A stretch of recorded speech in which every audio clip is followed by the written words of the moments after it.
ओम गणेश हर हर महादेव।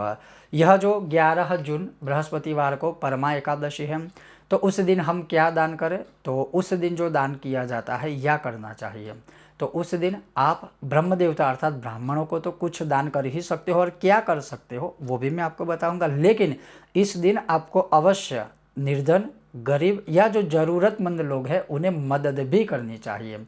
आप कोई विद्वान ब्राह्मणों को जो देंगे उसे दान कहा जाता है, ज़रूरतमंद को जो दिया जाता है उसे मदद कहा जाता है। तो ये थोड़ा तफावत है, ये थोड़ा आप ध्यान रखिएगा। अब वो है क्या, वो मैं आपको बताऊं तो जो स्कंद पुराण है उसमें आपको प्रमाण भी मिल जाएगा, और ये बहुत ही अच्छा श्लोक है। इस एक श्लोक में आपको सब कुछ प्राप्त हो जाएगा अगर समझ में आएगा। तो वो श्लोक यह है कि न्यायोपार्जित वित्तस्य दशमांशेन धीमतः कर्तव्यो विनियोगश्च ईश्वर प्रीत्यर्थमेव च। अर्थात न्याय से उपार्जित किया हुआ जो हमारा धन है, सत्यता से, प्रामाणिकता से, नीति नियम और न्याय से, उसका हम 1 रुपया भी अगर दान के पीछे या मदद के लिए हम प्रयोग करते हैं, तो वह जो दान होता है ना, वह 1 करोड़ गुना फल मिलता है, क्योंकि वो न्याय से उपार्जित किया हुआ धन है। तो एक ये है। दूसरा, इसमें यह भी है कि कर्तव्य अपना समझकर समाज के प्रति, अगर भगवान ने आपको कुछ दिया है तो गरीबों के लिए, निर्धनों के लिए या ज़रूरतमंद लोगों के लिए, या जिनको ज़रूरत है देश काल के अनुसार, उनको आप दोगे तो यह एकादशी तो बहुत ही उत्तम ही है। ये बाकी के दिनों में भी ये नियम लागू होता है, लेकिन इस एकादशी की बात करें, परमा एकादशी, दुर्लभा एकादशी में, तो वह उस दिन की हुई जो मदद है वो बहुत ही आपको उत्तम फल देंगी, लक्ष्मी नारायण की कृपा देगी, और हम जिन्हें मदद भी करते हैं उनके भी आशीर्वाद मिलते हैं, वो गरीब निर्धन जो भी है। अब यहाँ पर बात हो जाती है कि ब्राह्मण को क्या दान करना चाहिए। तो यहाँ तो शब्दों में ये लिखा है कि एक अन्नदान, दूसरा जलदान। अब अन्न कई प्रकार के हैं। अब अन्न में चावल भी आते हैं। कई लोगों का ये भी प्रश्न है कि एकादशी में कैसे ये कह रहे हैं कि चावल का दान करें।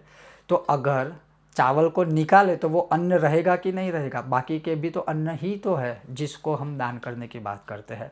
चावल आप ना खा सकते हो, चावल ना किसी को खिला सकते हो। और यहाँ पर सिर्फ चावल की बात नहीं है, क्योंकि एकादशी को बहुत लोगों ने सिर्फ चावल के माध्यम से ही देखा और समझा है। यहाँ बात चावल की नहीं है।